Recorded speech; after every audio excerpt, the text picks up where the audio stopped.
mga manonood, even me, no, pinipigilan ko lang lumuha live, Attorney Dina, kung gaano po kagarapal at gaano po kalubha ang paglapastangan na ito, na parang walang gobyernong umiiral sa bansang ito, o para bagang undeclared martial law ang bansang ito, samantalang nagkukunwaring mabait at baitan ng gobyerno na kunwari may konstitusyon sa ating bansa. Attorney Dina, bilang abogado, hindi lamang ng Kingdom of Jesus Christ, bilang by profession and by training, gaano kasakit at kalubha ang ganitong paglapastangan sa mga sanktuaryo ng mga worship and prayer at tirahan ng mga sibilyan at mga katutubong nilusob na para mga compound ng terorista ang kanilang pinasok nitong Philippine Special Assault Force and Special Akyat Force na pati pader inakyat at sinira ang mga property at mga sanktuaryo ng pagdarasal at ang pag-exercise ng mga religious and worship activities ng Kingdom of Jesus Christ. Go ahead po, Attorney Dina. Is violative of the constitutional rights of the people inside there. Kasi naman ho, hindi naman sila search warrant ang kanilang ini-implement, kundi warrant of arrest. Ang hiniling lang ho talaga ng mga tao dun sa loob ng lahat ng mga compounds, hintayin po yung mga abogado. In fact po, to be honest, dito sa Central Compound, sa Diversion Road, yung sa Central Headquarters talaga ng Kingdom, nagsabi naman sila, antahin nyo lang ang mga abogado. Kaya lang, hindi nila ito tinupad ng mga pulis. Inakyat na kaagad nila yung mga hagdanan nila. Now, that alone, hindi naman sila pinagbawalan. Ang sabi lang sa kanila, hintayin ang abogado. And nung dumating na yung abogado, even after the violence that was done to the Kingdom properties, pinapasok naman ho sila sa Central Compound ng maayos. Naikot na lahat ng compounds dito sa Central Compound. Kasama po ako doon. And yet, what they did, especially in Glory Mountain, is violative of the constitutional rights of the people there. Hindi man lang nila nirespeto yung request. Request lang naman yun. Ang sabi pa yata is, walang lawyer. Basta papasok yata sila. But I am not about that. Pero yun po ang narinig ko na sinabi daw ng tao. But I have to verify that first. And the fact that they entered places of worship, devastated it, inihian nila, niluraan nila, yan po, that is really, really, really very much bad po. Now, like I said, hindi naman search warrant ang pinapagawa nila kung hindi warrant of arrest. Really po, that goes against the constitutional constitutional rights of the people living there, of the organization itself. And aside from that po, gusto ko lang po iparating na yung mga bata po, because aside from being holy places, these are also living spaces of the people there. And yung mga bata po hanggang ngayon, they are traumatized. In fact, we have given them psychological interventions po, and it is now ongoing. Kasi po yung mga bata grabe traumatized. So aside from the fact that it violated the constitutional rights of the people there to be safe against unreasonable searches, they also violated children's rights, which is also just as grave. Because children are supposed to be zones of... And yung Central Compound is a school also. So dapat ho, wala ho ganyan ang nangyari. Na tila parang arrest na po, how do you call that, raids na po ang ginawa nila. In fact, may mga helicopters pa sa taas. Again, like I said, this was really, really violative of several rights of the people living there. Ayun. Attorney Dina, pilit pong pinapalabas na illegal po ang pagtatago kay pastor. Parang sinasabi na tinatago nyo kasi si pastor ng mga taga-Kingdom of Jesus Christ, nagharang, nagbarikada, at kung kaya, nagkaroon ng sakitan at karahasan. Iyon pong linya ng Philippine National Police. Of course, nobody is buying that. The people are rejecting that kind of lies and deceptive narrative, no? Itatanong natin sa inyo para maunawaan din ng TV5, ng Philippine Star, ng Inquirer, ng Rappler, at ng ABS at ng lahat ng media na nagsasabi na may warrant of arrest eh. Pag hinarang nyo, magagamit talaga ang tinatawag na reasonable force. Kung humarang kayo, hindi masasaktan kayo kahit mga bata. Please educate our people. Anong kaibahan ng pag-serve ng warrant of arrest according to rules of the court and rules of procedures? At ano naman po ang kabigatan kung wala kang search warrant, gagamitin mo na excuse at substitute ang warrant of arrest, mga lughog, manakit, manira ka ng mga civilian at properties, lulusob ka sa isang pribadong compound. Much more na ito'y mga sanktuaryo ng pagdarasal, worship places ito. Attorney Dyna, please give the people the very basic na pagpapaliwanag kung ano ang malubhang pagkakamali at mga illegal na paglabag sa batas at mga paraan na ginawa ng PNP. Thank you, Ka Eric. First of all, i-clarify ko lang ho na yung sinasabi nila na bakit tinatago ng kingdom si Pastor Kibuloy and the 5 other accused, hindi ho nila pwede yung gawin. Because Pastor Kibuloy, even if he is no longer the executive pastor, he is the spiritual head. The kingdom. Now, if Pastor Kibuloy says, this is what should be done, they will follow him, especially on all matters. Bakit sila pa mismo ang magtatago kay Pastor? They cannot tell Pastor what to do, what not to do. Now, si Pastor mismo has his own mind. Are the people, the outsiders, trying to imply that Pastor does not have his own mind, that the kingdom can protect him, and he will not be the one to act or decide for himself? Tama. Kami po, we met Pastor for the last time sometime in March when there was still no warrant of arrest, there was still no case. And we told him the probabilities. Pastor, ito ang pwedeng mangyari kung ma-file ang kaso sa'yo, kung magkaroon ng warrant of arrest, if it is bailable, if it is non-bailable. We gave him all his options. Again, we point out that the pastor has his own mind, and so with the 5 others. And so when we gave them the options, Pastor decided on his own. Ano po yung gugustuhin niya? Hindi naman natin mapilit si Pastor anong gagawin niya. In the same way that the kingdom nation, the kingdom citizens cannot force Pastor to hide if he does not want to hide. And they cannot also force him to come out if he does not want to come out. Because sa totoo lang po, hindi na ho namin alam saan si Pastor sa ngayon. We do not know where he is.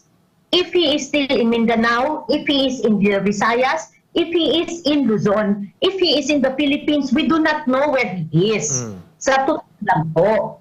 Now, parati na ho namin yan sinasabi, but it appears that what we are saying are falling on deaf ears. Deaf ears. That's the first thing. We cannot force Pastor to come out if he does not want to come out, pending resolution of the various remedies that we are now pursuing in court. As Attorney Torion said, just like Senator Lacson, nung nagkaroon ho siya ng warrant of arrest, nagtago naman ho siya, di ba? Tama. Yet, when his case was thrown out by the Court of Appeals, lumabas naman ho siya. That is also one of his rights, even if it is a right that will make him not comfortable, it will make him feel maybe that he is hiding, but still that is his option, that is his prerogative to do. While in the meantime, we are doing everything we can on the legal side. Okay. That is in answer to the question na bakit hindi na lang i-give up ng kingdom si Pastor? With respect to the question na what is the difference between a warrant of arrest and a search warrant? Yes. Ang warrant of arrest po, dapat isi-serve din nyo sa lugar when you have a reasonable certainty na nandun yung tao. Reasonable certainty. So, nagtataka ho kami, if the police are reasonably certain that Pastor is in a place, bakit 4 po na lugar? Tama. Bakit sa Prayer Mountain, sa Glory Mountain, sa Kitbug, at saka sa Central Headquarters? Bakit lahat ng lugar hinanapan si Pastor if they are reasonably sure? Yes. So, ang ginamit ho nila was not a search warrant, but they actually, warrant of arrest, I'm sorry, but a search warrant. Kasi what they did was, they entered the compounds, inikot nila lahat. Kami ho, to avoid any bloodshed, to avoid any further violence. Pumayag na lang ho kami na pumasok sila. Kasi ang dami-dami ho nila. 100 sila. Naka-full battle gear, may dalang M16 pa po. Tapos may bazooka pa po. There is a video footage that we saw na parang may bazooka silang dala. Kung magsaserve ng warrant of arrest, ganyan mo ba mag-serve ng warrant of arrest? Definitely not. O nila gagawin is search warrant. And they use the warrant of arrest to do an illegal search warrant. Clear. So, yan po, hindi ho nila dapat ginawa. And then po, kung sinasabi nila that the police used reasonable force to enter the compound, ang hiningi lang ho talaga. And the things that we told them was, tell them to wait for the lawyers because we want to see ano yung warrant of arrest na yun. Isa po yun. However, in Glory Mountain, narinig ho namin ang sinabi ng police search warrant. So, syempre po, if that is a search warrant, the lawyers have to look at it hanggang saan pwede pumunta. Because a search warrant, as opposed to a warrant of arrest, the place has to be clearly delineated in the search warrant. Hindi ho pwede na lahat ng lugar pupuntahan ninyo. Tama. Kung ang sabi ng search warrant, dito lang kayo pwede pumunta na building, dito lang pwede na building kayo pumunta. Dito lang na bahay kayo pwede pumunta. Hindi pwede yung buong compound ang isa-search unless that is indicated in the search warrant. Yan po, dapat po, kung may search warrant, dapat may kasabang barangay representative at may kasamang media. As you can see, mga kasabang barangay captain or barangay representative, wala rin kasamang media. Ang media lang nandoon ay yung mga tao na kumukuha sa cellphone nila. Now, if they are saying also that the people obstructed justice, paano mag-o-obstruct ng justice when ang dala lang po nila ay mga cellphones? As against the force that was used by the police when they used bazookas, when they had all these M16s. Tingnan mo ninyo, nakapasok naman lahat ng police. Hindi naman sila binawalan pumasok when the lawyer arrived. 3 compounds, Kitbog, Prayer Mountain, and Central Headquarters. Dito lang po sa Glory Mountain sila gumamit ng dahas. Talagang pinasok na lahat ng lugar. Attorney Dina. So, kung sinasabi nila they used force, wala po. Okay. The people did not use force, the people did not obstruct justice. Ayun. Attorney Dina, please clarify on this. Malinaw, hindi dininay ng police, wala silang search warrant. At there is a doctrine in the Supreme Court, according to some lawyers na naririnig natin nagsasalita, that there is no such thing as incidental search to deserving of warrant of arrest. At pangalawa, hindi pwedeng i-substitute ang warrant of arrest sa search warrant. At pangatlo, hindi pwedeng ang pag-serve ng warrant of arrest ay parang naghahalughog ka na. But they came prepared with battering rams, with crowbars, and with full battle gear, nilusob ang mga compound. Compound of worship ito lahat, Prayer Mountain, Glory Mountain, and Kingdom of Jesus Christ, Central Cathedral, and even sa Kitbog sa Sarangani. All of these are a place of prayer and worship established by the Kingdom of Jesus Christ. Ngayon ang tanong, the search was clearly illegal, the raid was clearly abusive, scandalously overkill, and violative of all laws that can be reviewed kung saan mang tingnan. At ang pangatlo, ang lahat ng ginawa nila ay walang pagsaalang-alang sa kaligtasan ng sibilyan, kabataan, kababaihan, at nagsagawa pa ng mga illegal arrest and willful destruction of property in the guise of serving the warrant of arrest. Ang tanong ng taong bayan, bakit daw parang hindi tayo makapaghanap ng appropriate legal remedy to exact justice? Are we doing also the same thing na naghahanda na rin po ba upon advice of the former lawyer, of a lawyer himself, na former president as the kingdom administrator for the properties of KOJC, na si former President Duterte, na sinasabi niya, mananagot ang dapat managot, lalo nang sumunod blindly doon sa mga illegal orders. Please, tell the people in your capacity na doon tayo papunta sa paghahanap ng katarungan sa paglabag at paglapastangan sa karapatang pantao, hindi lamang ng mga taga-KOGC, kundi ng mga sibilyan mismo na mga ordinaryong mamamayang Pilipino. Attorney Daina. Eric, please tell the people to wait. Like I said previously, justice is a dish best served cold. We are preparing all our documents. We are preparing all our evidence. We are preparing everything that is needed so that when we file the case, we will file it na talagang may ngipin po siya. Claro. Now, there are several cases that we are going to file, not just for the illegal entry, not just for the physical abuse that they did to the people there, to the injuries that they committed on the people, but we are also preparing cases to be filed on child abuse, and we are also looking into other cases that can be filed against them. We are going to try to throw the whole book at them. Actually, hindi lang book. We are going to throw volumes at them. Tama. So please tell the people, we are doing our best. The lawyers on the ground are working day and night to finish or preparing all the necessary documents so that we can file it as soon as possible. Pero hindi ho namin ito pwede gawing padalos-dalos. Tama. Kasi ayaw po namin na kung i-file, madidismiss lang po.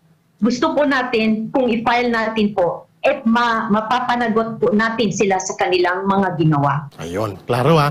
We will not let Attorney Daina go into the details. We understand those are legal aspects of how to prepare case build-up. Naintindihan po natin yon, and it is very reassuring yung sinabi ni Attorney Daina na mag-antay po tayo kasi ang best form of serving justice is like a cold dish. You don't expect it will come, but it will come like a cold slice of a knife, very sharp, to exact justice. Magandang pa-analogy po yon, Attorney Daina. We like that. Ito po ang isang panghuling tanong sa anggulo na ito. You were saying kanina, nagtutuloy-tuloy yung surveillance. Nagtutuloy-tuloy po ang apparent na pagpaparamdam na minamanmanan po ang Kingdom of Jesus Christ at lahat ng mga areas of worship ninyo.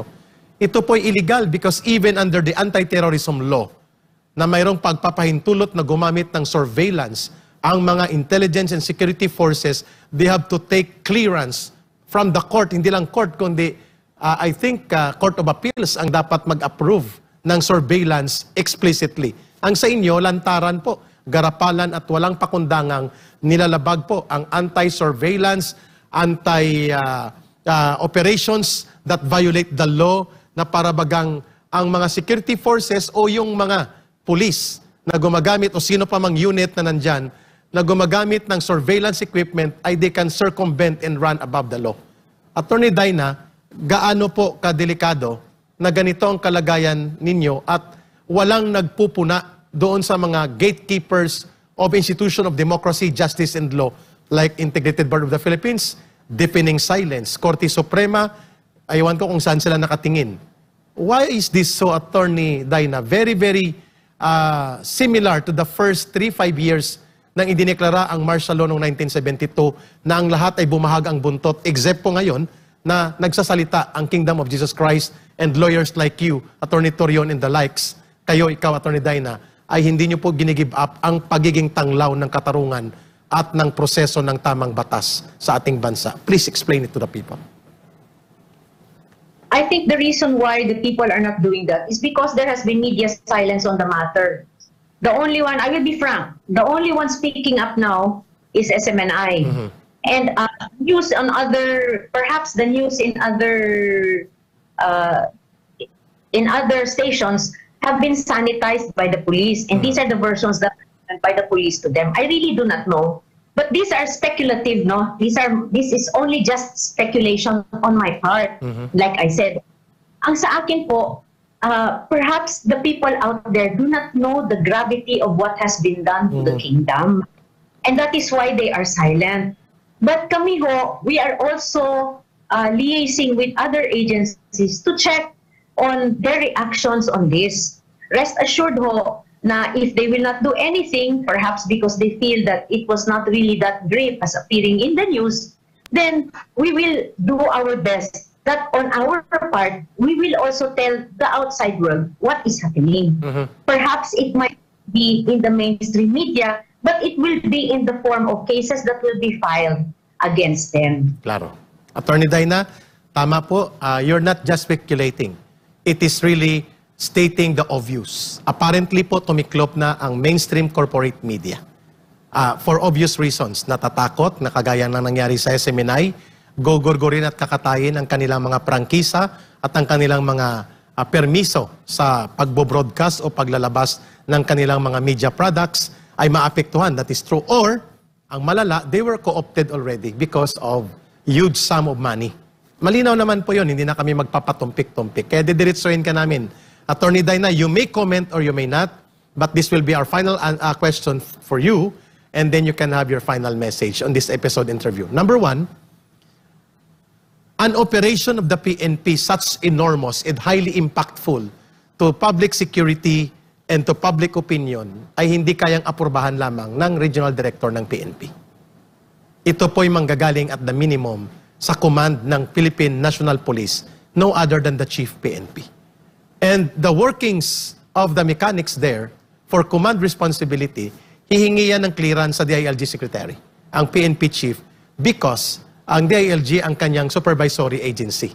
And the DILG Secretary will have to consult the President himself to give a go signal sa pag-deploy ng almost 2 batalyon ng pang-combat Special Action Force, Special Assault Force, Special Akyat Force, Anti-Terrorism Unit, Combat Action Units na dineploy para lusubin ang mga worship, compound, and prayer area ng Kingdom of Jesus Christ.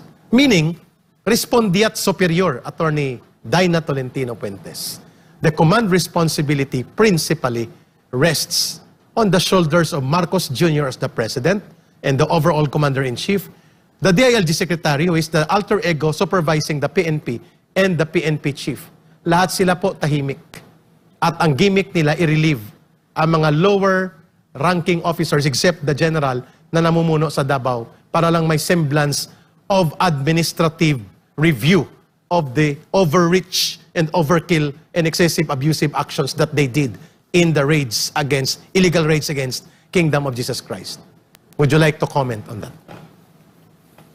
Well, I would just like to state that nung ako po nakausap nung head nung team na in charge of the central compound, ang nakausap ko po was if I understand right, if the information that was given me was correct, was the number 3 person of the PNP in the entire Philippines. Operations. So, yan ho siya. If he was the number 3 person in the entire Philippines, and he was commanding units from Region 10 and 11 for the central compound. And as I understand it, police units were also taken from Caraga region. Region 12 and 13. Correct. Magtatanong ho kayo, talagang magtatanong kami because for that kind of operation, that big an operation, you really need higher ups. However, I do not have any information regarding that, but we can only speculate as to what you are saying, that indeed higher powers are there, like DILG Secretary and even higher. Yeah. Yan ang pwede ko lang masabi dito as a lawyer po because I do not want to speculate without any evidence. But it would tend to show that there must be somebody involved because it was a very, very big operation involving the entire Mindanao force, if I'm not mistaken. Correct. Attorney Dina, kung ang binabanggit niyo number 3 in the hierarchy of command of the PNP, ang tawag po dyan ay Deputy Chief PNP for Operations. Ang number 1 ngayon, ang pagkakaalam ko, si Marbel, Chief PNP. Ang number 2, na dapat ito naging Chief PNP, pero after 8 hours, 9 hours, pinalitan siya ni Marcos Jr., si General Peralta. Ang number 3, sa operations, kung hindi ako nagkakamali, si General Dobria. Kilala ko ito. Then may DO pa yan, Directorate for Operations. So, yan ay mga under sa structure nila. But I understand perfectly, Attorney Dina, that as a lawyer, your profession dictates that you can only state your opinion that must be based on facts as well as of your observation. But of course, there are also on my part, bilang bahagi po ng talakayan, ako na po ang mag-take ng cudgels for that. Ako po ay naniniwala sa pagtatahimik-tahimik na ito ni Marcos Jr. at pag-iwas pusoy ni Abalos at ni Marbil at naghahanap ng scapegoat sa pag-relieve ng regional director nila dyan at mga ilang officers nila sa Region 11, it appears that the command responsibility is really on them. Hindi ko po pangunahan kung sila ay magiging bahagi ng kaso, pero marami pong nananawagan that the Chief PNP must go on leave if at the least he has still the etiquette to observe professional conduct in office. At the maximum, kung may konsensya siya, he has to resign now, General Marbil. Because ikaw po ang pinakaunahing command sa organisasyon and the rest, si Marcos Jr. at si Abalos ay may pananagutan din dito. Ma'am, may last na question dito sa iyo or you have to react also to those observations ng mamamayan. Please do. I just want to clarify, hindi po si General Dubri ang kausap ko po. Okay. It was a colonel, but Colonel Clarito. So I do not know Sa if regional office. Yes po. So yan ho siya yung kausap ko. So maybe not in the entire PNP, but doon sa office niya po. Klaro. Yun po ang kausap. So siya ang Deputy Regional Director for Operations. Kasi Colonel yan at stepping rank Yes. yan for general promotion, for promotion to general. So General Clarito. Okay, so number 3 in the hierarchy of regional command ng PNP. At least klaro. So thank you po Attorney Dina. Last na to po ma'am.